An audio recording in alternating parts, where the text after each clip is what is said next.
Olá, sejam bem-vindos a mais um episódio do Mais História Podcast. Hoje o episódio de número 17, com uma temática que vai suscitar bastante debate aqui nos comentários, certamente, do nosso canal. E você que está assistindo esse videocast e também o áudio nas plataformas de áudio do Mais História Podcast, vai ter muito assunto, vai ter pergunta, com certeza, para o nosso convidado de hoje, que é o Frederico Suete, que veio lá de Bom Jesus do Itabapuana, nos prestigiar com a sua presença e fala sobre esse importante município no Noroeste Fluminense, que tem muita, mas muita história. Conversando com ele aqui em off, nós já começamos bem o papo que nós vamos fazer aqui hoje, sobre a nossa querida Bom Jesus do Itabapuana.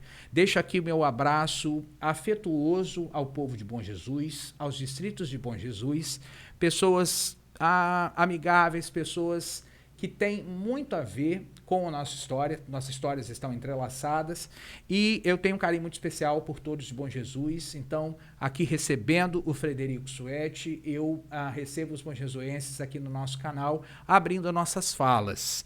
E antes de eu passar a palavra aí para o Frederico, que é o nosso convidado de hoje, quero pedir a vocês que continuem interagindo conosco nas plataformas, né, no nosso canal no YouTube, para você assistir o nosso videocast, Mais História Podcast, e também seguir o nosso @ no Instagram, Mais História Pod, e seguir o conteúdo também dos nossos colegas que estão fazendo um show de podcast aqui pela agência Caia.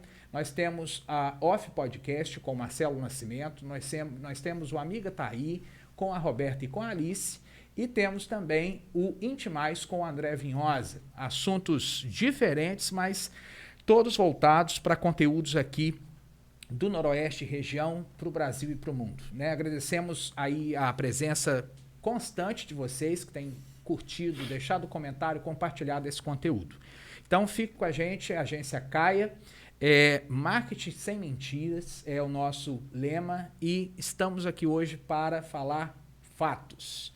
E o título da nossa conversa hoje é a ocupação do Vale do Itabapuana. Temos aí um recorte temporal para nós nos balizarmos, que é de 1822 a 1890, mas certamente nós vamos ultrapassar esse corte, porque personagens que marcam a história de Bom Jesus e região vão trasladar mais do que esse recorte histórico. Frederico é memorialista, tem um trabalho muito importante que ele faz em Bom Jesus, ele é entusiasta da história como muitos que chegam até aqui no canal, fica latente que você, né, é apaixonado pela história de Bom Jesus, pela história do Noroeste e pela história do Brasil como um todo, né? Então, isso fica muito visível. E o Frederico também tem um canal no YouTube que é a Cinemateca de Itabapuana TV, que curtam o trabalho dele, é muito interessante o que ele traz para nós e ele vai conversar um pouquinho com a gente também durante esse podcast sobre a ocupação do Vale do Itabapuana. Frederico, seja muito bem-vindo, é um prazer enorme te receber aqui no canal. Professor Anísio, tem mais membros da equipe aqui da agência Caia, né? Caia. Muita honra estar aqui com você, recebi esse convite com muita alegria, porque antes de mim só tiveram aqui feras, né? Contando histórias, além do próprio professor. Eu tenho acompanhado o seu canal, é assim, muito satisfatório a gente ver mais um provedor, fomentador de conteúdo histórico da nossa região, conteúdo de qualidade, com substância, né? E estamos aqui para falar um pouco do Vale do Itabapuana. Isso é bom demais. Terra boa. Terra boa, terra de hospitalidade. Boa, de hospitalidade. Segundo o libanês. Foi quem deu esse título a Bom Jesus, fez o hino de Bom Jesus, um imigrante libanês. Olha que interessante. Ele que atestou que eles foram bem recebidos lá. Mas Bom Jesus do Itabapuana, Frederico, você é nascido e criado em Bom Jesus? Nascido e criado, morei 10 anos fora de Bom Jesus, entre 2001 e 2011, sendo 3 anos aqui em Itapiruna, quase 4 anos, entre 2001 e 2004, até 2005, aliás, eu morei aqui. E depois percorri Rio de Janeiro e Vila Velha. E, de repente, o meu interesse pela história foi ter vivido nessas cidades turísticas e históricas, né? Verdade. Você fez aí uma triangulação que Eu não sei se foi José Saramago que disse isso, que para entender a ilha é preciso sair dela. Exatamente. Né? Isso, você acha que aconteceu isso com você? Muito, porque quando eu retornei para Bom Jesus, eu retornei um pouco com a visão de turista, não como nativo. Que terra é essa que eu cresci e que retornei, né? Exatamente. E primeiro, me questionando, indagando sobre nossas belezas naturais, o nosso potencial natural e por que a gente não investe no turismo. Então, desde quando saiu o asfalto de Bom Jesus a Rosal, o turismo aconteceu. Sim. E impressionante como isso... De coisa assim, absurda. E assim, um investimento. Que, não é barato, mas o retorno que Nossa, dá... hoje, depois que passou o asfalto lá, surgiram mais de 10 ou 15 empreendimentos turísticos que geram quase 100 empregos. Pois é. Tem um resort sendo construído lá que daqui a 3 anos vai gerar 80 empregos fixos. Olha bem. Então, autoridades que nos ouvem, turismo e cultura não é despesa, é investimento. É investimento. Né? E o retorno é rápido. Quantidade de gente. Eu trabalho de guia turístico no Rio Life Instituto, aos sábados e domingos, levando visitantes à Cachoeira da Fumaça. Olha que interessante. Tá? A visitação é gratuita, independente se você vai ou não consumir no estabelecimento. Que interessante. Porque pedimos o tombamento dela, que tem uma estrada histórica nela. A própria cachoeira tem uma história nela muito fascinante, do Padre Preto de Calheiros.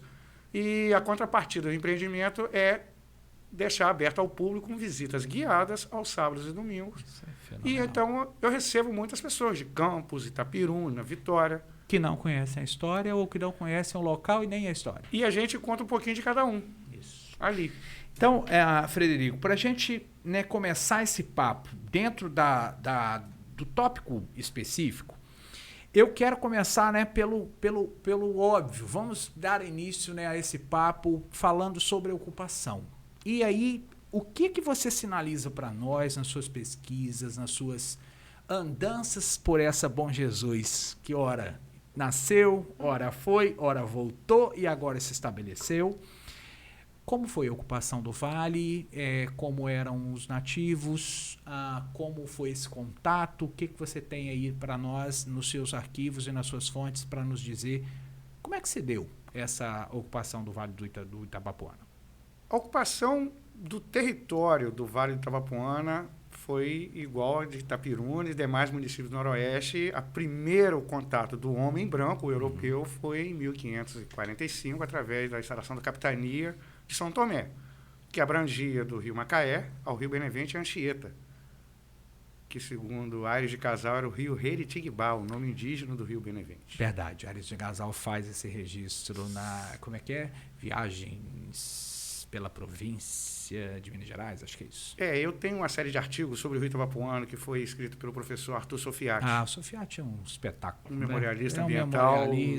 Referência. Sofiati, eu falo isso com ele, Frederico, as aspas, Sofiati que nos assiste. Hoje, eu arrisco a dizer que o Sofiati é um dos mais importantes intelectuais do norte e noroeste fluminense vivos. Eu já considero isso há bastante tempo. Pois é. Eu fui presenteado por ele em 2013 com uma série de 8 artigos que se chama Memórias do Itabapoana. Ali ele resume as 3 cartas de Pero de Góes. Foi um trabalho de 20 anos quase de pesquisa dele. Que ele fala é incansável. Eu falo Sofiati, acho que da pandemia ele escreveu 10 livros. Imagino. E todos assim, de assuntos que cada um... E nós não nos conhecemos pessoalmente. Você não conhece o Sofiati? Pessoalmente não. Ele vendo o meu barulho pela defesa do rio Itabapoana, desde 2011, que eu milito na defesa do meio ambiente também. Vocês se corresponderam.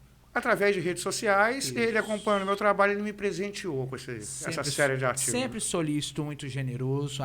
Ele me agora procurou. Doou a biblioteca dele de primeiros exemplares dos viajantes depois aqui da região. 3, 4 anos depois que ele publicou nos jornais de Campos, isso tem, Memórias do Itabapoana. Eu falo, você dorme, porque a produção dele é fora do normal. É fora do normal. Às vezes. Mas fica aqui meu abraço para o Sofiati, igualmente. Amigo querido, que tanto nos deixa aí um legado contínuo da obra, de tudo isso que a gente precisa pesquisar. Mas você falava sobre a capitania. Pero de Góes, né? Ele chegou aqui em 1545, segundo relatos que tem na própria carta dele, ele percorreu de 7 a 10 léguas, encontrou a primeira queda e instalou um engenho. A Vila da Rainha no litoral, onde hoje seria a Praia da Lagoa Doce, por ali perto da foz do Rio Itabapoana. Isso. E essa cachoeira é a Cachoeira das Garças, em Santo Eduardo. A extinta Cachoeira das Garças, que hoje tem a barragem da PCH, Pequena Central Hidrelétrica, perto do Garrafão em cima. Que usou essa queda d'água para Como fazer a o represa. engenho. O engenho. Aí a PCH usou essa queda para fazer a barragem em cima. Faz todo sentido. Não é?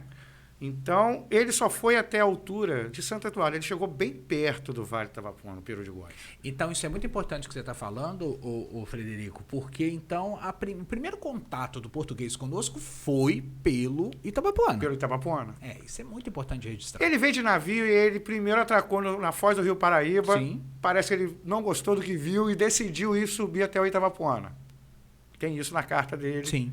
E Martins Ferreira, que era o sócio dele, se eu não me engano, em Portugal. E tem outras cartas de Dom João VI que ele mandava também.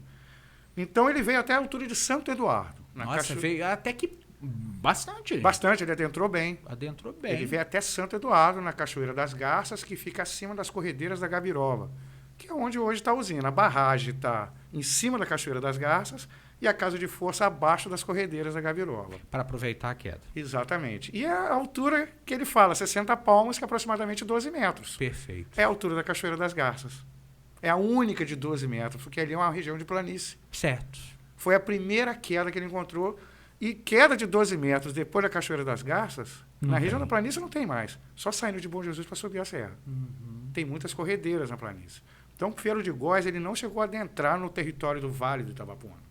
Mas as terras pertenciam ao vale. E a sede na Vila da Rainha. Vila da Rainha, junto ao mar. Ali, na região que Peru de Góis explorou, predominantemente as etnias indígenas eram os goitacazes, os coroados e os coropós. Os goitacazes, super ferozes, botou eles para fugir e eles tocavam terror mesmo. E não era para menos, né? Tem um relato de um padre que esteve logo depois fazendo expedição, onde já houveram várias outras expedições, né? Aí o padre falou que ele via em caminhos de picada amontoado de ossos humanos, que era tipo um terror psicológico. Não passa aqui não, que aqui quem passou... Aqui ficou. Eles deixavam uns avisos assim, amontoado de ossadas humanas. Então tem muitas lendas em cima dos índios goitacazes, que eram grandes, fortes. Tinha a lenda que eles caçavam tubarões para extrair barbatana para fazer medicamento. Essa aí essa é nova para mim. Tem no jornal, no blog do Jornal Norte Fluminense, uma série de contos sobre os goitacazes. Falando justamente da... caçar tubarão não é para qualquer um não, hein? Exatamente, que eles viviam muito perto da foz, né? Agora, partindo para o Vale do Itabapoana, aqui continuou pertencendo à capitania de São Tomé. Depois de 1548, a capitania foi devolvida à coroa portuguesa, né? E só a partir de 1627 é que do Rio Paraíba ao Rio Macaé foi distribuído para os 7 capitães, daí criaram o Campos dos Goitacazes, né? A Vila de Campos. A Vila de São Salvador. A Vila de São Salvador, que veio a ser Campos. E do Rio Paraíba para cá, até a direção do Rio Itabapoana, ficou por conta de um aldeamento jesuíta de Santo Antônio de Guarulhos. As terras de Bom Jesus, Itapiruna, Varriçal, o noroeste todo, né? Pertencendo a esse aldeamento jesuíta. Mas ninguém vinha para cá. Certo. Registros, assim, de uma fazenda que se instalou ali na região da Pedra do Garrafão mesmo, em Santo Eduardo, próximo do engenho de Peru de Góis, a fazenda Muribeca, é no final do século XVIII e início do século XIX. Mas fora do Vale do Itabapoana. O Couto Reis passa por essa região em 1784. Já existia a fazenda Muribeca. Já existia. E ele, só no Muriaé, deixa eu lembrar aqui no mapa, ele enumera 13 fogos, né, como chamavam à época, que eram povoamentos, não chamou de fazenda, mas ele inventaria nos seus manuscritos cartográficos o que tinha, as propriedades, os bens, e 13 só até, ele chegou até Cardoso Moreira, que era também o primeiro encachoeiramento. Sim. Dali ele não passou. E regressou. E no do Itabapoana ele também vai fazer essas sinalizações, mas ele fala da Muribeca. Fala da fazenda Muribeca. Ele fala da Muribeca. E eu sei que tem uma expedição de um príncipe Maximiliano. Maximiliano Vindignau e Vide. Exato, em 1815. Ele se estabeleceu na fazenda Muribeca. Ele ficou hospedado lá até subir para o Espírito Santo. Ele foi até o Nordeste, parece. A expedição dele começou de Cabo Frio, passou por aqui. Eu acho que o Sofiati é um dos mais especialistas em vinho de noivídeo no Brasil é ele. Eu vou fazer uma consulta a ele, porque eu Pode estou procurando o fazer. livro. Pois tem um é, livro ele tem o da expedição original. dele. Eu acho que ele tem os aquarelados dele. Eu já vi disponível à venda na internet. Pois já. é, eu acho que ele tem as primeiras edições aquareladas dele. Nossa, E agora demais. doou essa biblioteca para Campos. E parece que ele subiu até Calheiros, no Rio Itabapoana. Isso eu não sabia. Isso é interessante. O vinho de Noivídeo? Tem um biólogo da UFRJ, ele é de Bom Jesus, mas está há muitos anos no Rio, ele é conhecido nacionalmente como Dr. Aranha, René Aranha. ou Renner ou René. Ele esteve lá na Cachoeira da Fumaça, e eu contando história, contando o ambiente, ele se apresentou. E somou isso. E ele falou da história desse livro, ele me informou que tem esse O livro, Sofiati tem esse livro. dessa expedição de 1815. Que foi um pouco antes, né, da chegada da Leopoldina, que aí veio os Pis e o Martius. Dois também, um botânico e um geólogo, para naturalistas, portanto, para fazer essa expedição Brasil afora. E também passa pela região.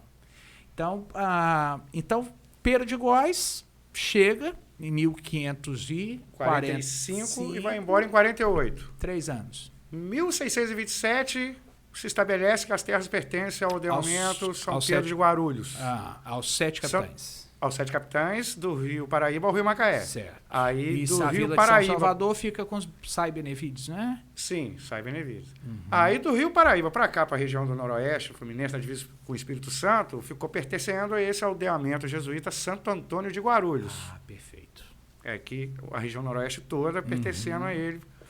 E essa fazenda Muribeca foi instalada no final do século XVIII, na segunda metade, pelo menos, na região de Santo Eduardo. Perfeito. E o Vale do Itabapoana, eu não vi documentos sobre isso, eu já ouvi relato de um memorialista de Bom Jesus que teria sido anexado à zona proibida, que era o Estado do Espírito Santo.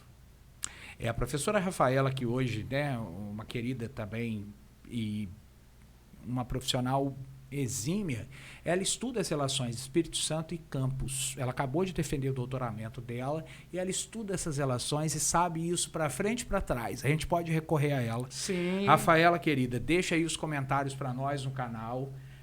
Esclareça para nós essa história. Se isso é fato ou se foi um factoide. Porque ela fez o doutoramento dela nessas relações, que muita da elite campista vai negociar tanto produtos como a cultura e tudo que se tinha acesso com Vitória e não com Rio de Janeiro, por conta de N motivos. E um deles era a proximidade. Sim. Né? E o deslocamento, enfim. E faz muito sentido, então, que você está falando de ter essa zona proibida por pertencer a outra. Exato, porque nessa época o Rio Itabapoana não era o divisor dos estados. Eu acredito que o Rio Itabapoana ele começou a ser usado como marco divisor do estado a partir de 1870. Isso já bem, segundo o reinado, bem adiantado, né? Bem adiantado. Por exemplo, quem fala dessa pista é o Manuel Basílio Furtado, que ele fala que o Rio Itabapoana faz provisoriamente a divisa do estado do Rio Espírito Santo. O provisoriamente muda tudo. E ele esteve Sim. em Bom Jesus entre março e agosto de 1873. Ele escreveu o livro em 75 e lançou em 84. Perfeito. O livro. Mas ele esteve na fazenda Fortaleza do capitão José Carlos de Campos, ali da altura da usina Santa Isabel, e o outro lá do Espírito Santo. Foi o primeiro desbravador de Apiacá. Na altura de Iuru, que se chama Ponte de Zé Carlos. Certo, em homenagem a ele. É porque ele construiu a ponte unindo as duas faixas de terra para ele fazer uma só fazenda dos dois lados do rio. A ponte do capitão Zé Carlos. E a fazenda existe, não? Não. Só ficou a ponte. Só ficou a ponte, os alicerces dela, já botaram concreto, mas as bases são ainda originais. De pedra. A base, onde estão as colunas de concreto que foram feitas posteriormente, mas as sapatas são as originais. De pedra com óleo de baleia e muito mais. Exatamente. Isso é fenomenal. Entendeu? Então, aí, chegando, os indígenas ali no Vale do Itabapoana, então, eram... Agora, no Vale do Itabapoana, nós não tínhamos os goitacazes. Perfeito. Os goitacazes eram mais perto do litoral. Aqui no Vale do Itabapoana, que consiste no estado do Rio, Bom Jesus do Itabapoana, e no Espírito Santo, São José do Calçado, Bom Jesus do Norte e Apiacá. Sendo que o lado fluminense de Bom Jesus de Itabapoana abrange ainda Guaçuí, acima de Calçado, Sim. e Mimoso, abaixo de Apiacá. Então, Bom Jesus vai além do vale. Certo. Então, no Vale do Itabapoana e em Bom Jesus, acredito que 60% era Puris. Também. Na região serrana era só Puri. Eu acho também que aqui E não na tinha planície espaço. tinha coroados, coropósios e Puris que viviam na Serra do Tardém, parece que são índios que gostavam de montanhas. E na Serra da Capitinga, em Carabuçu, é onde tinha relatos de Puris. Já os coroados, os coropósios viviam perto do rio. Na região serrana de Bom Jesus, eles viviam tanto na parte afastada do rio como próximo ao rio. Os Puris. Os Puris. Ah. Porque é uma região já montanhosa até no rio. E Frederico, eu acompanho o seu trabalho e vejo que você faz muitas expedições pelos rios, Sim. né? E pelos córregos e vai atrás fisicamente desse material. Sim. O que você já encontrou nas suas andanças aí por esses vales e por essas regiões dos povos originários? Porque eu tenho uma curiosidade imensa por eles serem seminômades e a dificuldade de nós conseguirmos os vestígios de onde eles se estabeleciam. Onde eles estão. Porque quando chega até nós, eles já foram retirados do local e isso foi vovô que guardou, isso foi não sei quem que me deu, que achou não sei aonde, mas as informações são imprecisas para a gente buscar um sítio arqueológico, buscar a ajuda de uma universidade para vir estudar, enfim, a gente tem essa dificuldade aqui ainda. Você conseguiu encontrar alguma coisa que você fala, isso aqui me parece muito um aldeamento ou algo parecido com isso dos Puris? Bem, vestígios indígenas que eu já vi. Tem uma fazenda de um amigo meu que fica na região do Mutum. Do Mutum. Perto de Carabuçu, Sim. indo em direção a Santo Eduardo. Lá eles encontraram artefatos de pedra que eram ferramentas. Isso que é importante. Inclusive, na própria fazenda, tem o exemplar da revista Veja Rio, que estava falando sobre uma descoberta de um sítio arqueológico em Muriaé, Minas Gerais. Os artefatos indígenas Bem iguais. idênticos. Porque A faz... revista está aberta com 3 o artefato artefatos em igual. cima da página da reportagem. Entendi. Esse é o primeiro. E você acredita ser Puri? Ali eu acredito ser coroado. Beira do Coroado. Rio. A fazenda na beira do Rio Itabapoana. Entendi. Entendeu? Agora, entre Santa Isabel e Bom Jesus, entre a usina Santa Isabel e o bar do Ferjac, restaurante que tem ali, tem um loteamento novo que abriram. E fazendo um dos donos que comprou um lote e estava fazendo escavação, ele encontrou um forno colonial a 50 metros do rio. Eu acredito que seja um forno indígena, porque os escravos não ficavam perto do rio. Não. Na época da escravatura aqui. Não mesmo. O rio não era desmatado ainda, não tinha culturas perto do rio. Tá? Faz sentido. E os donos dos escravos não iam deixar os escravos perto do rio, que seria uma rota de jeito nenhum, fuga. Ainda mais com forno. Vai chamar atenção com fumaça, vai chamar Exato. com fogo. Tem 3 fornos coloniais. Eu aprendi esse termo, forno colonial, com uma pesquisadora especializada no assunto da UENF, que eu não me lembro o nome dela, dessa parte de arqueologia. 2 à margem do Rio Itabapoana. Esse perto da usina Santa Isabel, e o outro em Calheiros. O da usina Santa Isabel, eu não sei como é que está o estado dele hoje. Tá? Eu só sei que o dono, quando viu aquele monte de furo no chão, quando ele fez a escavação, Ele não entendeu. e chamou uns amigos, isso Pra foi olhar. registrado, é de conhecimento público, do Então, poder público. os fornos são aqueles que eles colocavam as carnes ou que fosse para assar e tapavam com brasa quente, é aquele? Eu não sei, o chão aparece com vários furos, Certo. tá? 2 a gente achou a parte de cima deles, que apresenta vários furos, a câmara de combustão é por baixo. Perfeito. Na usina Santa Isabel. Esse foi achado agora em 2019. Coisa nova. Tem um mais antigo que foi encontrado, ele está soterrado hoje por causa de uma máquina da prefeitura, mas tem um marco, tem um monumento indicando que ali embaixo tem. Provavelmente um sítio arqueológico. O sítio arqueológico desse forno, que é em Calheiros, perto do Rio Itabapoana também. E também em Calheiros tem um terceiro forno, esse eu já considero escravocrata, porque ele está bem longe do rio e perto de sede de uma antiga fazenda. Ok. E eu encontrei entranhado nesse forno, eu até subtraí alguns exemplares, cacos de telha. Índio eu acho que não fazia telha, né? Não mesmo. Acho Isso aí que- já é africano. Já é africano Já. fazendo telha para as casas. Ou assando telha, ou usando as telhas para assar Alguma batata. coisa. Mas era muita telha. Parecia que eles produziam telha pode ali. ser. Você vê, você passa a mão na Aquela telha assim. coxa de moça que eles falam? Exato. Então provavelmente, porque eles tinham essa expertise. Muita telha, muita tem em volta. E esse não apareceu os furinhos no teto. Faz sentido para abafar e cozer ela mesma ali dentro, Exatamente. sem ter que passar. Esse aí foi o que apareceu em 2017, lá perto do santuário de Nossa Senhora Aparecida, onde tem aquela peregrinação de Aparecidinha, em Bom Jesus, no 2 de outubro. Na entrada do santuário, do lado esquerdo, tem uma propriedade particular, cujo dono estava fazendo a escavação no barranco, aparece um buraco maior que essa televisão aqui. E você olha no buraco, tem uns furos que sobe. Para fazer Ali é a câmara de combustão que está aberta. Esse eu já fui nele, já entrei nele, filmei por dentro dele todo. E muita cerâmica que você vê, então, nesse espaço. Nesse específico de Aparecidinha, é que tem muita cerâmica. Isso é provavelmente do Eu acho que esse escravocado que está bem longe do Rio Itabapuana, está no local onde esteve fazendo a fazenda. E deve ter fonte de argila perto. Sim, tem um córrego que passa ali perto, tem a água para fazer a argila, pegar a liga. Enfim, esse terceiro eu considero. Eu fiz uma expedição sábado passado atrás de um possível petróglifos. Olha só. Eu escuto falar na Barra do Pirapitinga que tem petróglifos. Desenhos indígenas, desenho de índio. Isso é bem mais antigo. Olha, é coisa já pré-histórica quase, né? Eu fotografei 2 imagens, mandei para um amigo meu do Rio. Eu não vou alardear que pode ser uma coisa, ou não. Tá guardando. Talho natural da pedra que faz um rosto de um... Pode ser um desbravador que parece um rosto, com a barba e um chapéu. Olha. Não é? E tem também uns desenhos, tipo uns tribais. Isso. Isso talhado na pedra, assim. A princípio, olhando de perto, eu achei até que era... Natural da água. Mas é uma pedra que está fora da água. E é o que? Em onda? Faz assim, ó. Três talhos assim. 3...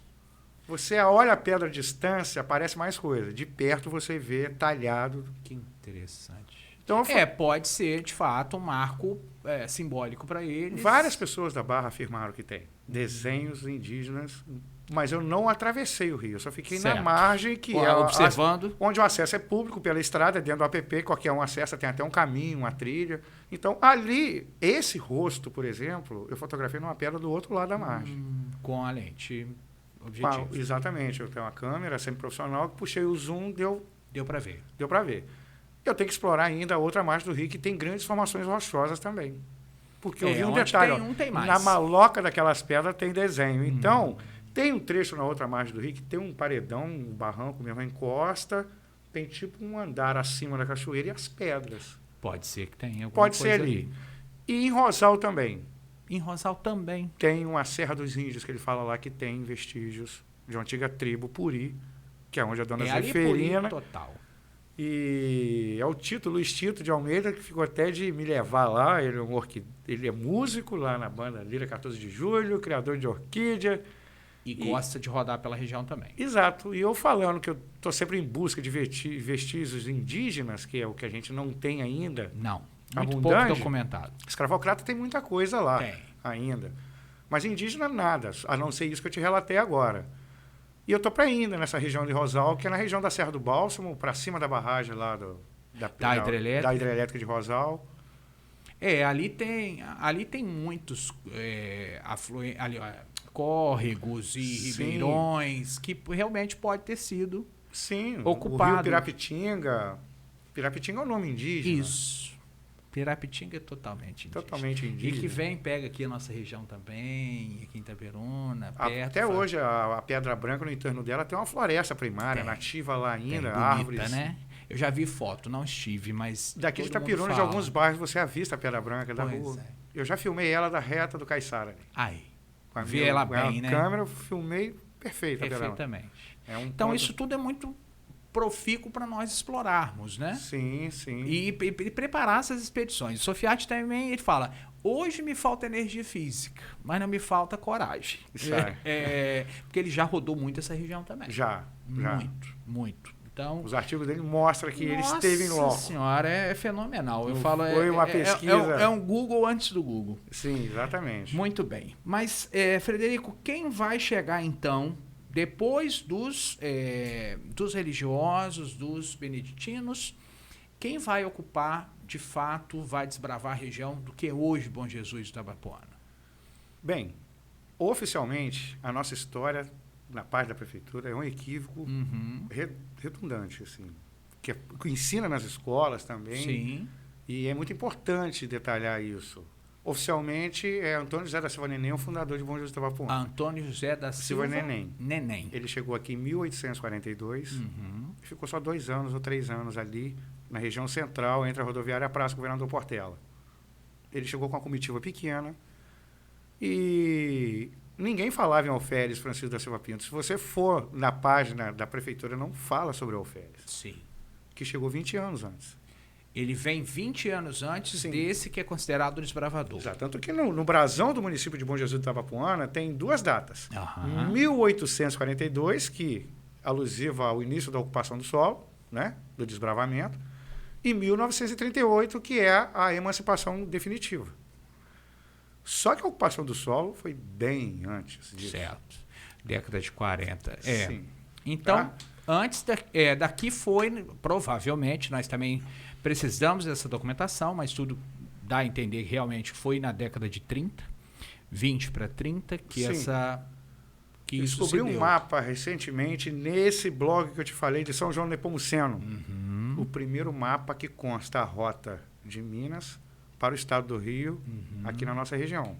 Vindo de São João Nepomuceno para cá. Certo. O início da década de 1820, que esse mapa foi elaborado com essa rota já aberta. Certo. Então, casa com a ideia de que o Alferes, de fato, chegou em 1822. Certo. Contemporâneo a esse caminho aí. Ele veio de Barbacena, junto com o cunhado dele, uma irmã dele que me foge a memória o nome dela. O cunhado dele é o guarda-mor Fernando Antônio Dutra. Chegaram pelo Vale do Pirapitinga, vindo de Barbacena, passando por Rio Pomba, Rio Novo, São João do Nepomuceno, até chegar aqui pelo Vale do Carangola, Natividade, e chega em Pirapitinga. Fernando Antônio Dutra se estabeleceu em Pirapitinga, no extrativismo de madeiras nobres, região riquíssima em Jacarandá. Isso bate perfeitamente com o que o Lanes veio fazer aqui. E o Alferes, a princípio, solteiro, com escravos e agregados, funcionários, subiu em direção a Rosal, próximo ao limite com Varriçai. Interessante. E fundou a fazenda do Bálsamo em 1830. Só que antes disso, em 22 ou 23, ele teria retornado a Barbacena, mudado para Ouro Preto, conheceu a esposa Francisca de Paula Figueiredo em 1824, teve o primeiro filho, e em 1825 veio para Bom Jesus sem o primeiro filho. Que eles deixou com os avós. Recém-nato. Para vir para uma região como essa... Inóspita. Não tinha condições muito de trazer uma criança, mesmo com 1 ano de idade, seria arriscado. Então vieram o casal... A esposa veio e deixou a criança. Na segunda vez, deixou o filho. E o filho depois foi um grande empreendedor de Bom Jesus. O mais velho, o comendador Carlos Pinto de Figueiredo. Então, o principal tronco genético de Bom Jesus é esse casal. O Alferes Francisco da Silva Pinto e a esposa Francisca de Paula Figueiredo. Eles tiveram 6 filhos em Bom Jesus. Isso em 1825, quando eles chegaram aqui. 1825. Em 1830 ele fundou a Fazenda do Bálsamo. E ficava na região de Rosal. Exatamente, entre Rosal, próximo a Varriçai, já perto da Santa Rita da Prata. Parte alta de Rosal. Perto do Parque de Rosal. É perto lá onde teve o festival de jazz e blues esse fim de semana com o João Bosco e Lília Pinheiro. Ali naquela região, só que no estado do Rio.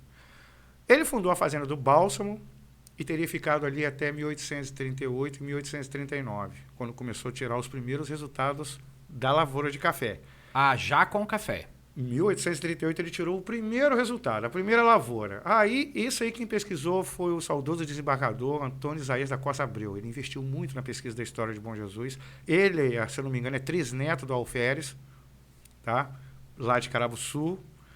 Foi desembargador do Tribunal de Justiça do Estado do Rio de Janeiro e ele produziu documentários em audiovisual. Que interessante. Depois vou te passar a biografia dele. Por favor. É um memorialista. E esses documentários estão disponíveis? Não sei. Eu vi na biografia dele, mas não cheguei a pesquisar no YouTube se está disponível ou não. Porque fala de essas fontes são e muito são documentários sobre o importantes. estado do Rio, não propriamente Bom Jesus. Igual Várias regiões do Lamego estado. Filho. Exato. Ele tem muitos artigos sobre a história de Bom Jesus. Ele aprofundou e levantou uma bandeira na defesa Desse resgate de histórico. reconhecer o Alferes como fundador de Bom Jesus Certo. e não Antônio José da Silva Neném. Ele escreveu vários artigos e financiou pesquisa até para descobrir onde é que o Alferes estava sepultado, que não se sabia. E achou? Achou. Está em Calheiros. Que legal. Imaginava que ele estaria em Petrópolis. Francisco Camargo, Mas nesse ele livro mas ele acabou sendo sepultado em Calheiros. em Calheiros. Ele estava em Bom Jesus quando morreu e foi sepultado na mesma jazigo da esposa. Só que só tem o nome da esposa. Entendi. Que a esposa morreu em 1874 e ele 8 anos depois, 1882. Ele falece e é sepultado ali. No mesmo túmulo da esposa. Faz- Só consta o nome da esposa Faz lá. todo sentido. Então, o doutor Antônio Isaías contratou uma historiadora de Ouro Preto, que eu esqueci o nome dela, para pesquisar sobre o paradeiro do corpo do Alferes. Ela encontrou uma carta do padre José Guedes Machado Informando que ele tinha sido ao sepultado. comendador Carlos Pinto Figueiredo, informando o falecimento do Alferes, aonde ele foi sepultado. O Frederico, os arquivos de Ouro Preto, para nós, nós temos que ir para ele assim, com muito tempo e boa vontade. Sim. E ler aquela Tá tudo lá. documentação. Porque A nossa história tá nossa, lá. muito tá lá. E você viu os convidados anteriores, todas as falas batem com essa colonização do fim do ciclo do ouro, Sim. de descer essas montanhas de Minas Gerais nos rios e seus afluentes. Sim, e sempre vir o Rio pra como nossa referência. região. O Rio era referência. É o que na história a gente chama de hipótese causal hidráulica. O que é isso?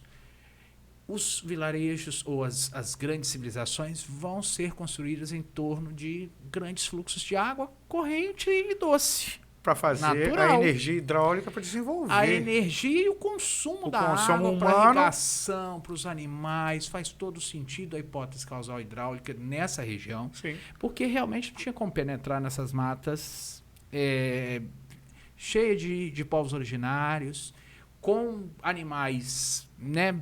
Ferozes. Tinha onça pintada na nossa região. Tinha. Manuel Basílio Furtado, ele Fala, detalha toda a flora e fauna O com Couto riqueza. Freitas também afirma. Gente, ter antas. Sim, olha, anta, onça pintada, que é o topo do grandes brasileiro. felinos, grandes mamíferos. Hoje estamos festejando o retorno da aparição de onças pardas lá na nossa região. Eu tenho visto isso também Tem acontecendo. na acontecendo em região de várias Juiz de regiões do Fora. estado do Rio. Tá Aqui em Bom acontecendo. Jesus tem Natividade registrou. Sim, sim. Então isso é bom. Né? Esse retorno é muito bom. Sim, tem um sinal de recuperação. Que a coisa vai mal, mas não tão mal assim, porque esses Temos grandes que felinos estavam reconhecer que sumidos. esse Código Ambiental que foi aprovado em 2012, ele contribuiu muito para Muito. preservar, deu um instrumento para a gente cobrar das autoridades o isolamento daquela área, não deixar o gado entrar, deixar a floresta verdade. crescer. E um incentivo fiscal para manter esse manancial, Sim, né? sim. Então hoje a gente tem um contexto florestal, apesar de ser dramático em Bom Jesus da Papuana, mas se for comparar 20 anos atrás, é muito melhor. Muito melhor, né? Melhorou E precisamos avançar mais, Com mas certeza. aqui é a mesma coisa. Sim. Então, esse é Alferes e, de novo, sempre os Alferes. Sempre. O José sempre. de Lanes Alferes também. Era alferes também, né? Era. Então, a maioria desses Uma desbravadores... patente aqui, até né, razoável, sejam- eu acho que era segundo tenente, Pois é. se eu não me engano. É, Equivalente a segundo tenente. É equivalente a segundo tenente. Mas, ao mesmo tempo, não se eram remunerados a contento, mas tinham a liberdade de transitar nessas terras Sim, eu acho que eles consideradas compravam devolutas. esses títulos mais para ter um prestígio, uma certa imunidade política em determinadas situações, do que Aham. propriamente querer montar uma milícia em Com si. certeza, com né? certeza. Porque- Esse Brasil colonial ainda era, ou recém-independente, ainda confuso quem fazia o quê e como fazia, né? Normalmente, Bom Jesus todos tinham patência de militar. Imagina. Praticamente todos, capitão, Imagina. coronel, Mas que tenente, serviram de alferes. fato... Nenhum, eu acho. Pouquíssimos. Então, acho que isso é outra coisa que a gente tem que se debruçar. E eu falava de Ouro Preto e Mariana. Mariana pela parte eclesiástica, Sim. né, que também teve presença aqui muito forte. E Ouro Preto com a questão das patentes militares. Então, acho que a gente tem que ir para lá com calma, abrir, inventário por inventário. E as circunstâncias que eles buscavam ter essa patente. Exatamente, porque pediram muitas cismarias aqui na região. Eu imagino dois critérios. Tem que ter dinheiro e prestígio político para conseguir isso. É verdade. Alguma influência política e dinheiro. É. Pobre e desconhecido, acho que não conseguiria. Não, até porque Não é? você tinha que ter condição, primeiro, saber fazer esse pedido, que é um critério. Ser letrado. Exatamente. E segundo, ter os provimentos necessários para fazer uma expedição. Porque senão eu não vou te conceder absolutamente, e a última região a ser colonizada aqui em Minas Gerais foi a nossa região da Zona da Mata aqui, que né, pega Moriaré, Cataguases, Leopoldina, essa turma toda foi colonizada por último. Sim. Né? Por N motivos. Mas... Voltando ao alferes, ele também então migra de... Vem de Ouro Preto. Vem de Ouro Preto. Na primeira vinda ele veio de Barbacena. Ele nasceu em Barbacena. Perfeito. Chegou em 22, oriundo de Barbacena. Em 25, já quando com o Brasil ele retornou, independente. Exato, já com o Brasil independente. Em 25, quando ele retornou casado e com mais 2 irmãos, Dutra e Nicásio, ele veio já de Ouro Preto. Aí chegou com ele, além da esposa dele, Antônio Dutra Nicásio, da região de Natividade, ali entre Ourânia e Bom Jesus do Querendo, que é próximo de Pirapitinga. Sim. Casado com Maria Vitória de Jesus, sobrinha neta de Tiradentes. Ourânia Ouro Fino, como chamava antigamente, Isso. né? E o coronel José Dutra Nicásio, que foi o desbravador e fundador de São José do Calçado. Olha. E Bom Jesus do Norte pertencia a São José do Calçado, né? Então essa família Nicásio veio junto com ele Exato. nesse desbravamento aí na segunda vez. O guarda-mor Fernando Antônio Dutra e o José Dutra Nicásio, que chegou em 25, ambos cunhados do alferes. Daí eu tenho uma dúvida. Será que a gente está perdendo tempo em procurar o pedido de Sesmaria dessas terras em nome do alferes? De repente, se procurar em nome do pai dele... Vale a pena procurar. Fabiano Pereira da Silva, que foi inconfidente, é alguém que teve... Teve uma proeminência num fato, 1793, isso está tudo ali interligado. Exatamente. E olha como é interessante essa tese sua do Inconfidente, porque era também uma maneira de sair da zona de Ouro Preto depois desse levante que vai causar... As perseguições, a discussão traidor, não traidor... Por que não desbravar essas terras devolutas aqui, né, da nossa região? Exatamente, eram terras devolutas. Então, se o alferes conseguiu o primeiro resultado de café em 1838, eu recorri a um sobrinho meu, Samir Seródio Amin Rangel, que ele é formado em economia, mas ele é servidor de carreira do Incaper. Então, provoquei ele para fazer uma pesquisa reversa dessa produção. Exatamente. Primeiro, quanto tempo levaria para derrubar as árvores? Qual era o recurso que existia na época? Só machado. Mão? Só machado. Nem serra. Nem serra existia. Era só machado. Meu Deus, eu achava que ainda tinha aquela serra tipo inglesa de 2 mãos. Nada. Só machado que tinha em 1822 a 1830 era só machado. Para derrubar um jacarandá, que é uma árvore de 400 anos. De 400 um jequitibá de 1000 anos. Aquele que então 8 por 10 vários homens de machado. Era uma semana para derrubar uma árvore. Então, ele acredita que só para você desmatar uma área considerável para a agricultura era 8 a 10 anos. Nossa. Desmatando isso e vendendo. Com a mão de obra intensa, né? Exato. Os escravos trabalhando diuturnamente. E a primeira área que eles desmataram não foi para plantar café. Foi para as culturas de subsistência das famílias. O arroz, o milho, o feijão, mandioca. É a segunda área para uma pastagem para o gado de leite, para formar o leite da subsistência das famílias, que estão vindo para uma área que não existia. Rota comercial, não existia nada. Nada. Não tinha fornecedor. Não é? E isso, ao mesmo tempo, eles tiveram que revolver essa terra para que esses víveres... Sim, porque as raízes das árvores ficavam, elas criavam um fungo que contaminava o solo e ainda era um outro trabalho. Arrancar as raízes. Então, se ele teve um primeiro resultado, vamos considerar uma área pequena, mas com um primeiro resultado, 50, 100 sacas, ele teria que ter chegado em 1822, para em 1838 ele ter a área do café. Ele ter a primeira colheita substancial. E isso aí entrou pesquisador, engenheiro agrônico, historiador. Eu citei todos os nomes que deram a contribuição nesse artigo e fiz esse artigo. Por quê? Tem 4 fontes de memorialistas, historiadores de Bom Jesus, que defendem a chegada do alferes como pioneiro. 3 defendem 1822 e 1 1825. Que também não está tão distante. Eu, para não contrariar ninguém, no meu documentário, eu botei ele vindo duas Década vezes. de 20. Por quê? Aqui no livro Bom Jesus Itabapoana, consta que ele chegou em 1822, junto com o cunhado dele, o guarda-mor Fernando Antônio Dutra. Só. Já no Dr. Antônio Isaías da Costa Abreu, defende que ele chegou em 1825 com Coronel José Dutra Nicásio e o Antônio Dutra Nicásio de Natividade ali, Urânia. Então, eu fiz duas vindas para o Alferes, para não contrariar ninguém. E você tem vestígio ou contato com alguém Nicásio hoje nessa região de Urânia? Não. Você conhece alguém? Ninguém. Eu estou doido para ir visitar aquele local e procurar o cemitério da Fazenda Monte Verde. É o que não é difícil. Não sei se ele existe ainda. Não existe. Mas o Pazuína. cemitério todo mundo lembra. Onde é que poderia ser? Cemitério você pode procurar em qualquer lugar que todo mundo lembra. Exatamente. Então vale uma visita aí. Quem conhece onde é que foi Urânia, a Fazenda Monte onde Verde? foi. De repente tem as bases da ruína da Fazenda Monte Verde. Costumavam ser bases de pedra bem sólidas. Sim. Ou braúnas muito bem fincadas. Nós temos bases de fazendas dessa época lá em Bom Jesus ainda já identificadas. A gente vai ainda fazer o catálogo delas. Isso é importante. E muitas delas sobreviveram até o início do século XXI. Agora que foram demolidas, né?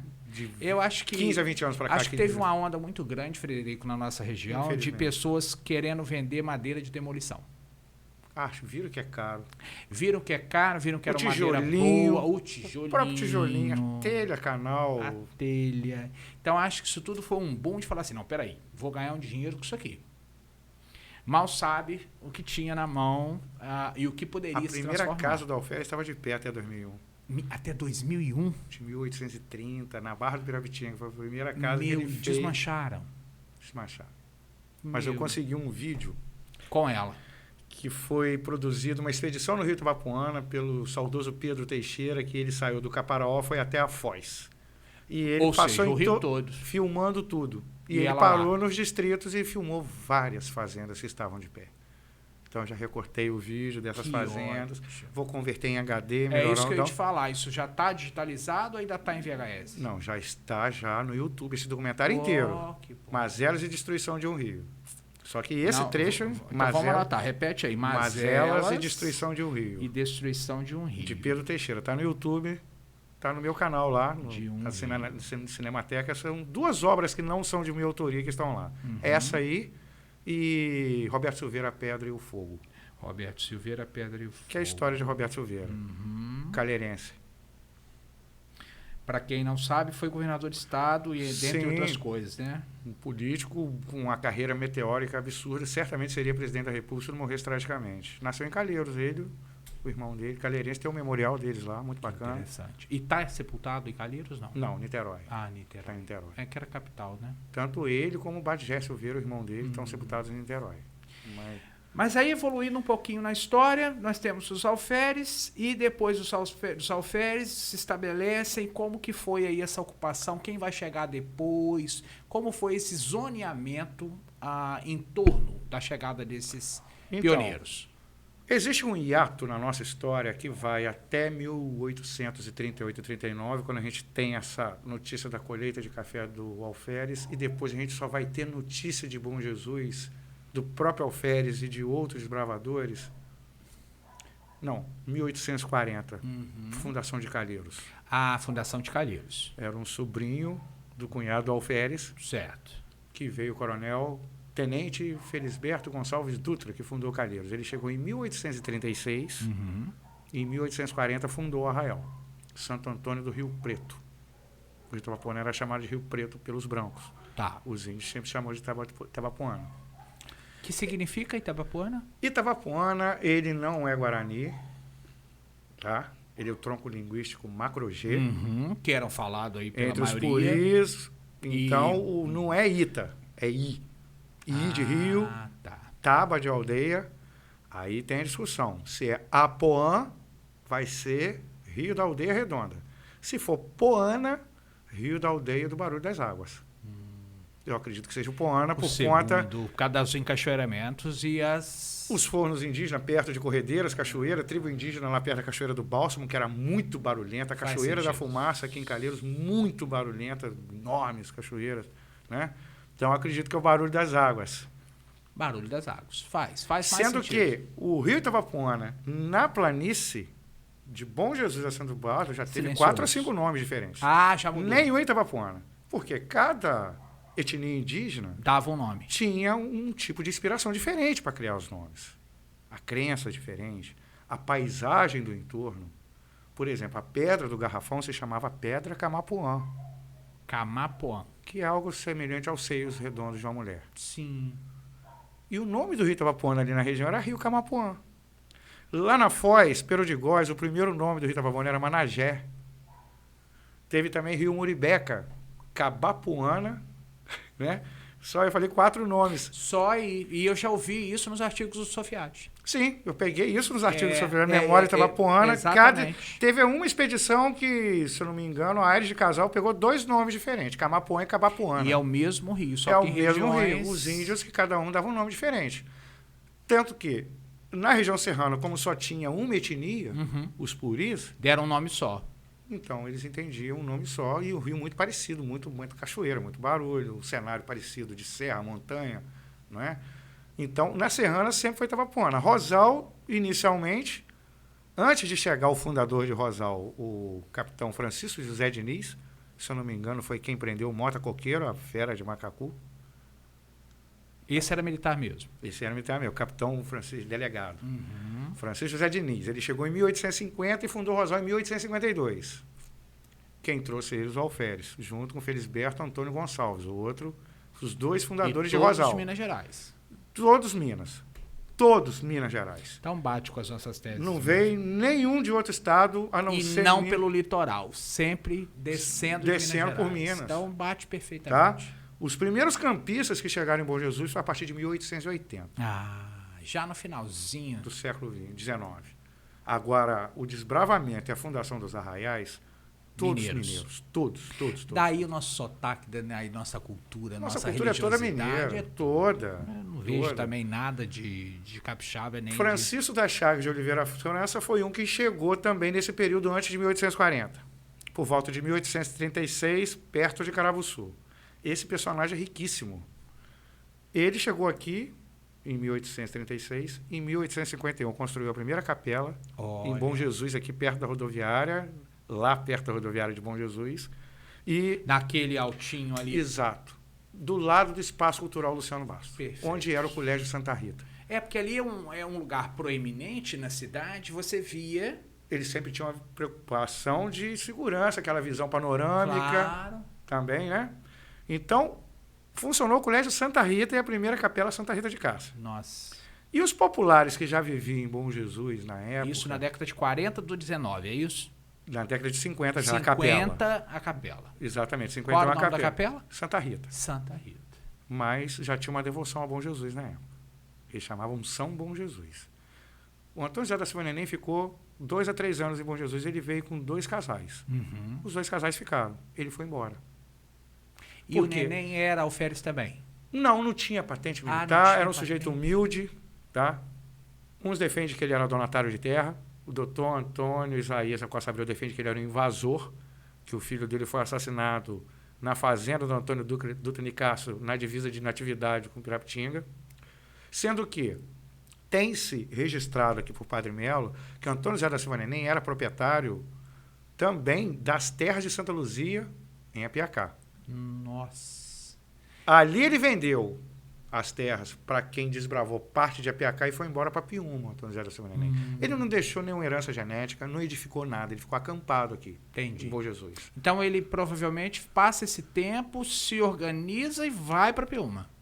De repente, estava procurando a confirmação do local. Perfeito. Que seria dele de fato. A deliberação se era dele ou Porque não. a área que o Padre Melo defende que seria dele é muito pequeno para as propriedades da época. Tá. Entre o Beira-Rio, a Praça da Rodoviária e parte da Praça Governador Portela.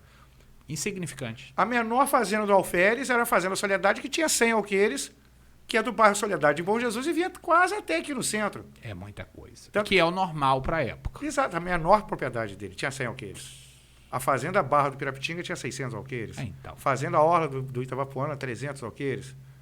Enfim, o Alferes, ele sumiu em 1838 para 39, e a gente só tem notícia dele a partir de 1848, quando ele começou a investir na edificação do Arraial do Senhor Bom Jesus. Aí já passou a chamar realmente Arraial de Bom Já Jesus.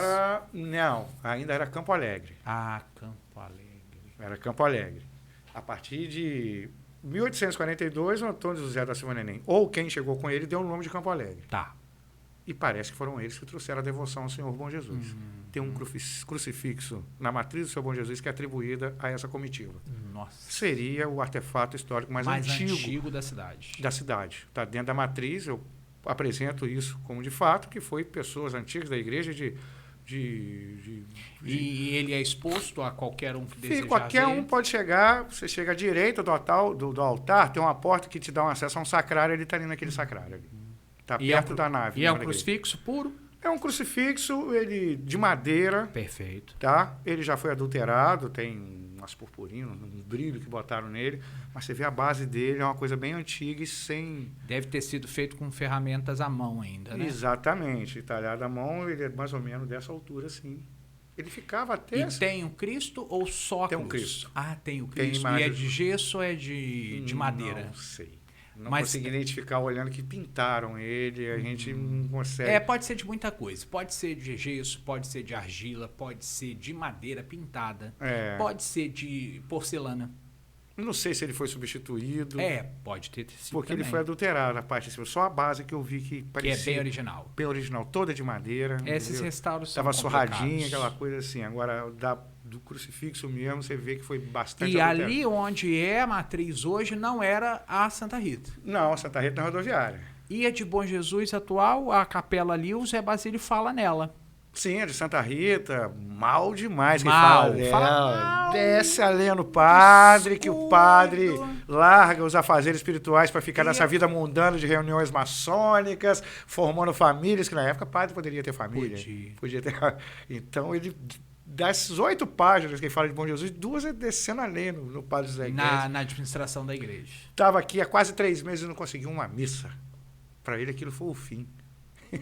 E ele parece que estudou no seminário junto com o bispo da diocese do Rio de Janeiro da época. E ele fez aquele relato endereçando a carta ao bispo, denunciando o absurdo. O absurdo que estava na situação. Então, essa do Basílio era ainda Santa Rita. Santa Rita. Ah, tá. 1873. Eu acredito até que já estava o movimento da construção da atual matriz. Da atual matriz, onde ela está hoje, que ela foi concluída em 1880.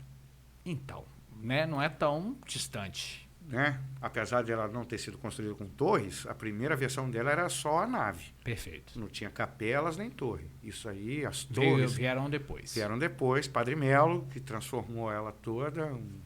E o Padre Melo? Chega em Bom Jesus como? No Qual é a história do Padre Melo? O Padre Melo ele chegou em 1899. Nossa, viradinha. Na viradinha, faltando 6 meses para virar o século. Ele chega. Ele chega.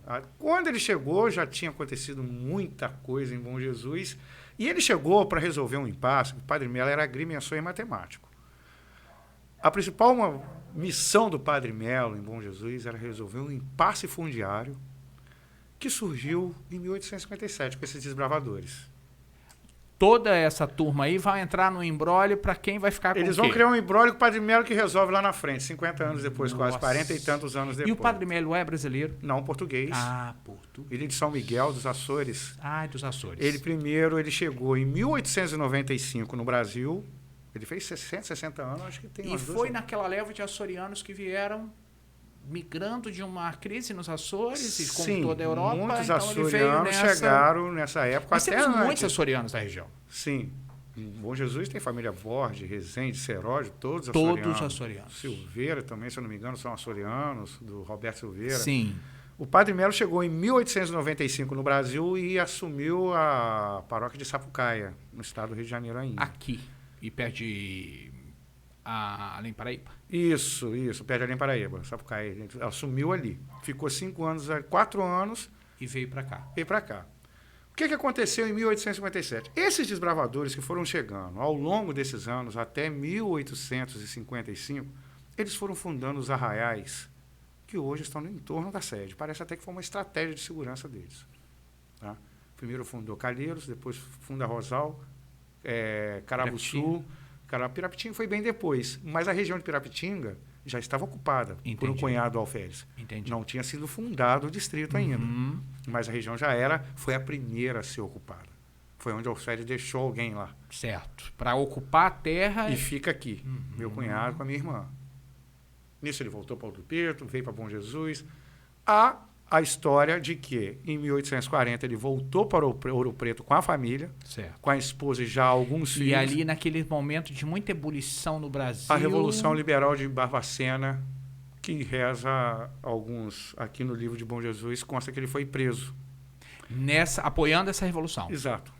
O cunhado dele, José Dutra Nicásio, também se envolveu. Foram presos. Está no livro do cônego José Antônio Marinho. Certo. Que foi um dos envolvidos na Revolução. Ele escreveu o livro na época dos fatos ocorrendo. Certo. Esse livro está no Google. É um relato... É um livro sobre a Revolução de Barbacena. Cônego? Cônego José Antônio Marinho. A história da Revolução Liberal de Barbacena, de 1842, que foi exatamente um ano que o Antônio José da Silva nem chegou em Bom Jesus. Ou seja, nada é por acaso. Ele chegou e não encontrou os donos da terra. Sim. E ficou acampado 2 a 4 anos. Ele só fez acampamento, ele não edificou nada. Estavam presos e ainda naquela situação de rebelados lá na sede. Mesmo depois de 2 anos, em 1844, quando Dom Pedro II anistiou todos os envolvidos insurgentes, eles continuaram lá, mas a província de Minas Gerais, o governo da província, continuava perseguindo. No livro tem relato do José Dutra Nicásio sendo achacado e extorquido pelo delegado, pegando dinheiro, até o valor certo, que ele teve que dar para não ser importunado. Foi por isso que vieram para cá como um refúgio. Certo. Nesse blog de São João Nepomuceno, também relata que Padre Germano Gonçalves da Silva Xavier, que foi um dos fundadores de Carabuçu, participou da Revolução do Levante.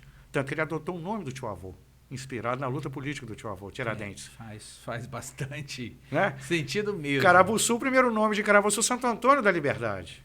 Nossa, em homenagem... Os liberais, ele tinha aquele lema, né? Morre o liberal, mas não morre a liberdade. Então, tudo em Bom Jesus tinha essa conotação política. Acho que aqui na nossa região, acho que quase todas as praças tinham o nome de Praça da Liberdade. Essa praça Liberdade, nossa aqui do da centro, Independência, Rua 7 de Setembro. Bom Jesus, as 7 de primeiras ruas de Bom Jesus eram todas alusivas à independência do Brasil. A nossa praça aqui em frente à Matriz chamava Praça da Liberdade. Sim. Olha bem como era realmente frequente aqui essa... Era o pensamento liberal, porque eu li também que o José de Lanes participou da Revolução de Barbacena. Essa eu não tenho essa informação, eu não sei. Eu vi numa página contando a história de Porciúncula. Que parece que foi o irmão dele que fundou Porciúncula. Foi. Ele, na verdade, foi ele. Ele deixou o irmão aqui e foi para lá. Ah, sim. Ele deixou o irmão ocupando e foi para lá para fundar São José, que é a fazenda que deu origem a Porciúncula. A Porciúncula, né? Teve um problema com os índios também, por causa da poeira. E ele acabou sendo... isso. E ele acabou sendo uma crise, assassinado. né? Meio que uma greve, que os puris aceitavam trabalhar, recebiam muito em cachaça. Cachaça, açúcar mascavo, mas a dependência deles com a cachaça foi algo que o próprio Alexandre Bretelli, que era um francês, né, que viveu ali no Vale do Carangola, ele narra isso como ele atendeu como farmacêutico e médico a muitos dos indígenas com cirrose hepática pela dependência do álcool. Eu conheci um índio puri nos anos 80, no começo da década de 90. É mesmo? Filho, ele não sabia falar o português direito. Olha, e qual, ali na região de Bom Jesus? Na Barra de Parapitinga, na região serrana, e era enfurnado no alcoolismo também, coitado. Era uma pessoa boa. A gente só chamava de índio, eu esqueci o nome dele. Mas a característica descendente indígena, mesmo. Não, filho de pai e mãe índio. Você vê que essa minha bisavó, filha do Anísio, que eu recebi até o nome dele, Anísio Araújo Leite, a filha dele era muito indígena, que era minha bisavó. Muito indígena. Dona Antônia de Araújo Leite, também de Rosal. Todos a minha avó paterna era índia coroada. Eu não conhecia ela. Pois é, isso. Esses olhos meus assim, rasgados, dela. Era da sua bisavó. Da minha bisavó. E essa minha avó Antônia, ela tinha... minha bisavó. Ela tinha hábitos muito indígenas. Muito. Então, ela não usava roupa feita, roupa pronta. A minha avó também, a minha irmã mais velha conheceu a minha avó, porque meu pai foi casado 2 vezes. Olha. Então, meu pai tinha uma idade quando bem... ela faleceu, eu era bem pequena. Minha mãe que conta A minha isso. irmã fala que ela não aceitava nenhuma Não mobília dentro da casa dela. Ela nada. aceitou morar em Carabuçu, mas ela fez o fogão de barro, fez... Só cozinhava no fogão a lenha. Tudo Os dela. medicamentos farmacêuticos industrializados não nada, usava. só raízes. Só raízes. Só a medicina da floresta. Comida, só o que ela fazia. Não aceitava da mão de ninguém. Então, muito indígena. Minha irmã relatava isso tudo da minha avó paterna. E nunca saiu da fazenda onde casou e morou. Nunca. Não aceitava. É assim mesmo. Odiava andar de carro, né, que meu bisavô comprou uma Rural Williams. Foi o primeiro carro da família, um dos primeiros carros lá na roça. Ela não aceitava. Eu só não sei qual é a etnia da minha, porque ali na região dela tinha tanto coroado como puri. Nós acreditamos que ela era puri. A minha pode ser puri pelo você biotipo dizendo da físico região... do meu pai. Pode ser puri, o biotipo físico do meu pai. Eu tenho mais o biotipo físico, a estrutura do meu avô, que é europeu, alto. Meu pai já era baixinho. Já era baixinho e troncudo. Já baixinho e troncudo. Ela era bem baixinha, bem pequenininha, bem franzininha. Então, vamos voltar aos nossos personagens, os políticos. Francisco da Chagas de Oliveira França, o que construiu a igreja. Devoto de Santa Rita. Antes de vir para Bom Jesus, ele chegou aqui por volta de 1836 a 1840. Ele foi o diretor e editor do jornal O Tribuno do Povo, no Rio de Janeiro, entre 1829 e 1831. E era um dos principais jornais políticos do país, junto com personagens como Vieira Souto. Ele era um dos grandes jornalistas do liberalismo. Certo. Oposição a Dom Pedro I. O Tribuno do Povo. Tribuno do Povo, de Francisco da Chagas de Oliveira França. Eu encontrei duas dissertações acadêmicas falando sobre a imprensa nessa época, seja do Brasil Império ou do Brasil... 1800 e quanto? De 1829 a 1831. Nossa, há pouco tempo. Foi. 31 era regência? Ele deve ter era fechado... Dom Pedro I, né? Era primeiro. Foi a queda, ele foi um dos responsáveis pela queda de Dom Pedro I. Perfeito. O jornal dele marretava Dom Pedro I junto com outros jornais liberais do Brasil na época. Fora os folhetins. Exato, que culminou com a Noite das Garrafadas no Rio de Janeiro, que foi um conflito entre políticos liberais brasileiros e conservadores portugueses. Ele participou dessa Noite das Garrafadas. Olha só. O Francisco da Chagas de Oliveira França. E ele vem para Bom Jesus depois disso? Depois disso ele volta para Minas. Se retirou da vida política. Volta para Minas. Mas a questão econômica de Minas estava em declínio. Certo. Daí ele decide vir para Bom Jesus. 1836 a 1840. 1836. Ele é um personagem relevante porque, apesar de ser um dos bravadores da região de Carabuçu, foi ele que construiu a primeira capela aqui na sede do município, ou seja, ele tinha alguma associação com o alferes. Já conhecia o alferes antes de vir para cá. Claro. E ele que planejou o Alto Santa Rita, que seria o cemitério, a capela. Então, como de costume, nas capelas, o cemitério ficava atrás. Exato. Onde está hoje o Colégio Rio Branco. Exatamente. Inclusive, já acharam muitos ossos. Na época, teve um forro, um assoalho, um piso de assoalho que quebrou nos anos 80, pisaram, tinha um pedaço de osso ali, já acharam. Ali foi o primeiro cemitério de Bom Jesus. Infelizmente, construíram tudo sem retirar. Como era de costume. Os desbravadores devem estar quase todos ali, tipo Tenente Zé Teixeira. Devem estar todos ali. Eu não achei nenhum túmulo ainda dos desbravadores, dos pioneiros. E provavelmente não vai encontrar, porque... Eu tenho uma expectativa do cemitério da Santa Paz entre Apiacá e Mimoso. Tá. Na beira da rodovia. Pode ser. Tem muitas sepulturas do século XIX lá. Pode ser. Inclusive, um desses Dutra Nicásio foi sepultado em Ponte do Itabapoana. E esse cemitério pertence à Ponte do Itabapoana. Eu não sei qual que é o mais antigo, se é esse da Santa Paz, que é na margem da rodovia, perto do rio, ou o cemitério que tem na capela. Tem um cemitério atrás da capela em Ponte Itabapoana também. Eu não sei qual que foi construído primeiro. Eu tenho duas opções lá. Então, Bom Jesus, você tem característica. Primeiro, esses fazendeiros, todos eles foram chegando a partir de 1822 até 1850. Tá. Que chegou... Estabeleceu, ocupou a terra, foram os fundadores do desbravou. patrimônio, foram os fundadores do distrito primeiro. Em 1857, já com Arraial, já uma vila, um povoamento já com a capela. O alferes já tinha construído a primeira casa de alvenaria em 1850, já tinham outras casas. Aí tem a história do filho do Antônio José da Silva Neném, que chega 7 anos depois da morte do pai, em 1857. Reclamando as terras. Exato. Ah. E aí vai caber o Padre Melo 50 anos depois para resolver esse problema. Resolver isso. A história, eu entendo como. Como não tinha possibilidade do Antônio José da Silva Neném ser dono daquilo ali, eu acredito que o filho dele veio cobrar uma indenização pelo desmatamento. Perfeito. E pelas madeiras nobres que deixou ali. 1 conto e 100 mil reais. Nossa. Então, esse movimento foi capitaneado pelo alferes Francisco da Silva Pinto e juntou 11 fazendeiros que cotizaram esse valor. E pagaram ele. E pagaram essa indenização para se ver livre do cara. E ele foi embora. E foi embora. Que bom. Disse que morreu em Calçado, São José do Calçado. Mas Pedindo com esmola. conto. Pobre pedindo esmola e cego. Depois Padre dessa Melo, fortuna cheio de toda... rancor, fala isso dele. O Padre Melo não gosta desse cara. Caramba, ele Olha, recolhe... Um conto de réis era muito dinheiro. 1 conto e 100 mil réis. Teve que juntar 11 fazendeiros para fazer esse rateio. Esse volume. Não é? E era uma área de 34 alqueires hoje, que foi incorporado, que o alferes doou parte da propriedade dele. O Francisco da Chagas de Oliveira França, desbravador de Carabuçu, era o dono ali do Alto Santa Rita, onde fez a capela. E deve ter sido o principal Então, de repente, por se tratar de políticos refugiados, tudo é possível. vamos evitar esse problema, vamos dar dinheiro para esse cara para ir embora? Isso, para não chamar atenção e nem procurar os De direitos. repente, o cara chantageou, ó, eu sei que vocês estão aqui, eu sei que fulano está atrás de você. De repente, tem uma história assim. É uma tese. Não é? É uma boa tese. Porque ele ser proprietário não tem, E outra pela coisa, área. O tamanho da área era muito pequeno para fazenda. Se não tivesse fundamento, eles também não teriam pago.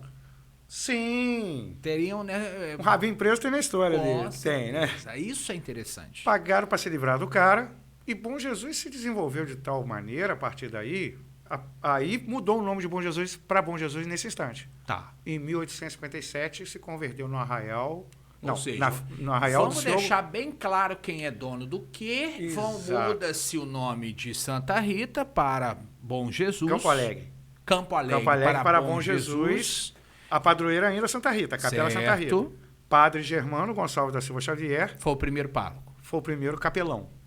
Capelão, ele não chegou a ser padre, porque quando foi fundada a paróquia, que já era outro, capelão. Ele já tinha morrido, inclusive. Então, ele, o fundador de Carabuçu, era o padre aqui. Você vê que os desbravadores do distrito controlavam aqui a sede. Sim.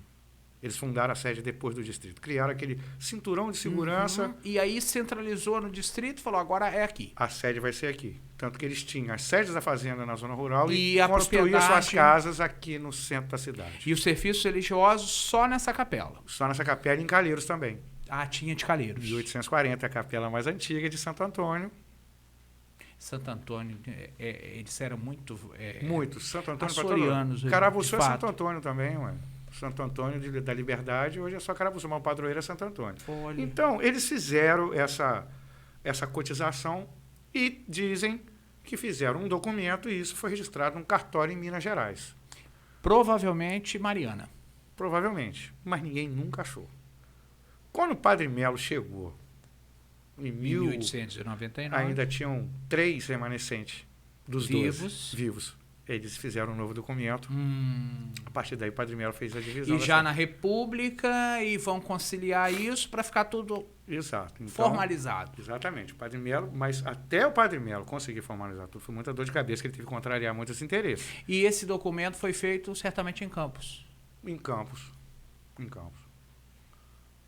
1899. Não, acho que foi em Itapiruna, porque em 1899 Bom já Jesus era distrito de Itapiruna. Ah, é verdade. Pode ter sido. Porque Bom Jesus foi distrito de Campos até a sua primeira emancipação, em 1890. 1890, tá certo. Em 1892, quando deixou de ser município autônomo, passa para cá. Passa para Itapiruna. Então, Bom Jesus, para você ver como é que esses fazendeiros que fundaram Bom Jesus, esses 12 fazendeiros, eles tinham uma visão estratégica audaciosa. O filho do alferes Francisco da Silva Pinto, em paralelo à construção que o pai dele promovia do Arraial, constituindo primeiro o curato, depois a paróquia, subdelegacia, juizado de paz, toda aquela estrutura de uma sociedade administrativa do o filho dele, o comendador Carlos Pinto Figueiredo, o que nasceu em Ouro Preto e ficou em Ouro Preto, ele estava empreendendo um porto de navegação para escoar a produção de Bom Jesus e a zona da Mata Mineira e a parte do Alto Tabapuano no Caparaó, que é o Porto de Limeira. que está em famoso Porto de Limeira. Está em Santo Eduardo hoje, mas a história dele é toda de Bom Jesus de Itabapoana. Que era ali um grande entreposto de... Sim, dali volume. um barco a vapor, tanto fazia viagens de passageiros de Limeira a São João da Barra, 3 horas e meia de barco, indo o Rio descendo ou subindo. Exato. O Rio Itabapoana tinha 60 quilômetros navegáveis até a Foz. E esse barco a vapor carregava balsas com café, arrastava aqueles conjugados de madeira, boiano, e também rebocava navios, que entrava na Foz e tinha dificuldade. Que força esse barco tinha. Sim, era o rio era bem caudaloso. E é um empreendimento que durou de 1864, olha só, 2 anos depois que o Bom Jesus se constitui como freguesia. Sim, o já porto, tinha o Porto de Limeira. E eles estavam tentando a autorização do governo imperial para empreender, para explorar o Rio Itabapoana desde 1861. Olha. Só que a dificuldade era a estrada Limeira-Barra do Pirapitinga, que era o entreposto que vinha dos tropeiros, certo, trazendo café de Minas, certo, e daqui da Barra tinha que partir de carro de boi. Então, enquanto não abriu essa estrada, não houve desenvolvimento, não tinha a liberação para navegar o porto. Aí, em 1864, que o porto começou a operar. Mas, informalmente, ele já deveria operar antes. Com certeza. O primeiro piano de Bom Jesus chegou nessa época, em 1864, vindo do Rio de Janeiro, pelo Porto de Limeira, em Rosal, na família Saviano. Olha só, olha como o tempo passa, Frederico. Voa. Nosso tempo já voou e nós mal arranhamos a superfície de tanta coisa que a gente tem que investigar. Exatamente. Em Bom Jesus. Eu imaginei que seria assim. Mas é muito bom, muitas coisas você nos traz para pensar e buscar, porque nós vamos ter que somar forças. Isso é trabalho para muitas mãos e um ir alimentando o outro. Realmente eu achei isso, achei aquilo. Então anotei aqui muitos nomes, muitas datas e vou olhar com muito cuidado com os colegas da área. O Alferes Francisco da Silva Pinto, só complementando, ele teve funções públicas como escrivão, o juiz de paz, também em atividade e vai Francisco da Silva Pinto. O nome não me é estranho. Ele, inclusive, era donatário de parte de terras de Varriçai, na região do Ribeirão do Onça. Então. Tem família Figueiredo ali que são descendentes dele. Todos. Eu conheço. Tem registro de terra dele vendendo terra lá em Varriçai. Eram notários também do cartório. Vargas, Figueiredo, essa turma toda vão ficar ali. E era Alferes também. Exato. Olha, você já está convidado para outro episódio. Nós vamos ter que continuar a história de Bom Jesus. E você estabelece uma data. Do padre, da chegada do Padre Melo para frente. Porque ainda tem muitos episódios aí para a gente conversar. O Padre Melo, que a gente vai falar aqui dele, não vai ser pouca coisa. Não, só ele é um episódio. Porque é uma figura emblemática, como foi aqui você viu o Padre Humberto Lindelof. Humberto Lindelof foi mais... Ele influente que o Padre Melo. Acho que também o contexto lá em Bom Jesus tem muito preconceito com o padre Lindelof. Não, com o Padre Francisco Apoliano, que era um conservador de lá. Ele se assemelha mais ao Lindelof, em termos de empreendedorismo. Entendo.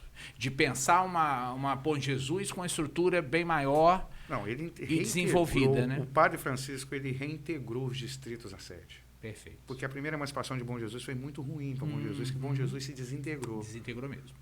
Tanto é que só Calheiros pertencia a Bom Jesus. Eu acho que tinha a ver com aqui também. Tá? Eu acho que as disputas políticas foi aqui... com todos os arraiais em conjunto, todos eles. E depois desmembrou tudo. Calheiros, Rosal, Pirapitinga, tudo em conjunto fundando a sede. A emancipação do século XIX desmembrou tudo, só ficou Calheiros como segundo distrito. E eu acho que isso também tem muito a ver com a luta monarquista e dos liberais. Sim. Ou os republicanos. O movimento republicano lá teve espancamento, que teve até repercussão nacional. Como aqui a coisa pegou. Na abertura, quando o Nilo Peçanha percorria a região, abrindo os clubes republicanos. Eu já vi jornal do Nilo Peçanha fazendo comício em Bom Jesus. Sim, ele se refugiou. Teve uma noite das garrafadas em Laje que ele se refugiou com o coronel Luiz Vieira de Rezende. Na fazenda Boa Fortuna, em Calheiros. Exato. Ficou uma semana escondido lá, ferido. Porque ali era um lugar, para ele, mais confortável, porque voltar para Campos não dava. Não, e ele estava perto da divisa com o Espírito Santo, qualquer coisa atravessaria o rio. E a jurisdição acabou. Exatamente. Muito bem, Frederico, muito obrigado. O tempo acaba, passa rápido e é isso mesmo. Quem gosta de história, quem está aqui nos ouvindo, nos assistindo, quero agradecer novamente, né? Deixar aí o pedido para vocês continuarem compartilhando o nosso conteúdo. Agradeço, Frederico, muito obrigado. Já está convidado para a parte 2 dessa, agora não ocupação mais, agora a nossa Bom Jesus de Itabapoana. Sim, a Revolução Cultural de Padre Melo. De total, né? E que vem se desdobrando até hoje com muito conteúdo.